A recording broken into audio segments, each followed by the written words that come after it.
প্রতিদিনই বদলে যাচ্ছে মধ্যপ্রাচ্যের শক্তির ভারসাম্য।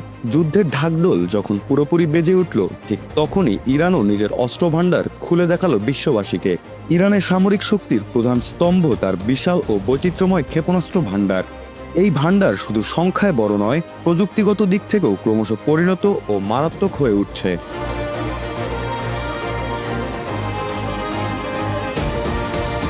1500 থেকে 2500 কিলোমিটার দূরপাল্লার ব্যালিস্টিক ক্ষেপণাস্ত্র শাহাব-3, ইমাদ, সেজিল আর নতুন প্রজন্মের খাইবার সেকান তেহরানের শক্তির মেরুদণ্ড। বিশ্লেষকদের মতে এই সক্ষমতা ইসরায়েল থেকে শুরু করে উপসাগরীয় অঞ্চলের মার্কিন ঘাঁটিগুলো পর্যন্ত পৌঁছাতে সক্ষম। বিশেষ করে কঠিন জ্বালানি চালিত সেজিল ক্ষেপণাস্ত্র দ্রুত উৎক্ষেপণ সম্ভব। শত্রুকে প্রতিরক্ষার প্রস্তুতির সুযোগ না দিয়েই আঘাত আনার জন্য এটি একটি কার্যকর অস্ত্র হিসেবে বিবেচিত।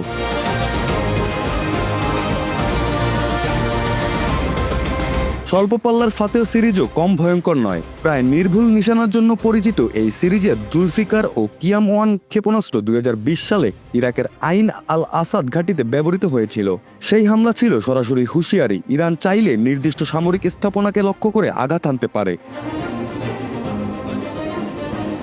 বিশ্লেষকদের ধারণা, তেহরান তাদের ক্ষেপণাস্ত্র প্রযুক্তিকে এমনভাবে সাজিয়েছে যাতে আকাশ প্রতিরক্ষা ব্যবস্থাকে ফাঁকি দিয়ে একযোগে শত শত মিসাইল ছোড়া যায়। এই স্যাচুরেশন স্ট্র্যাটেজি যে কোনো উন্নত প্রতিরক্ষা ব্যবস্থাকেও চাপে ফেলতে পারে। তবে ইরানের শক্তি কেবল ব্যালিস্টিক মিসাইলেই সীমাবদ্ধ নয়, তাদের ক্রুজ মিসাইল কর্মসূচিও সমান গুরুত্ব বহন করে। এছাড়া সুমার ও পাবে ধরনের ক্রুজ মিসাইল রাডার এরিয়াও লক্ষ্যবস্তুতে পৌঁছাতে পারে।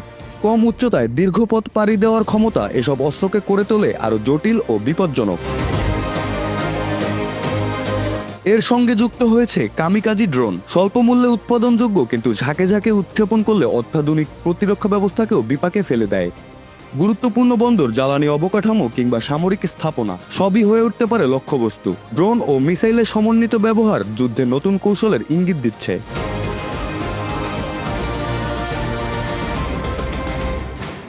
সবচেয়ে রহস্যময় অধ্যায় মিসাইল সিটি। বছরের পর বছর ধরে পাহাড়ের নিচে মাটির গভীরে তৈরি হয়েছে সুড়ঙ্গ ও ভূগর্ভস্থ ঘাঁটির নেটওয়ার্ক।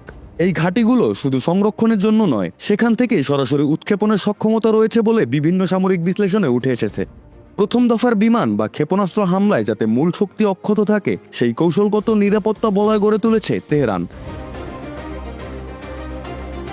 এই ভূগর্ভস্থ অবকাঠামো তেহরানের জন্য দ্বৈত সুবিধা তৈরি করেছে। একদিকে প্রতিরোধ, অন্যদিকে দীর্ঘমেয়াদী পাল্টা আঘাতের সক্ষমতা। ফলে যে কোনো শক্তির জন্য ইরানকে দ্রুত দমন করা কঠিন হয়ে দাঁড়ায়।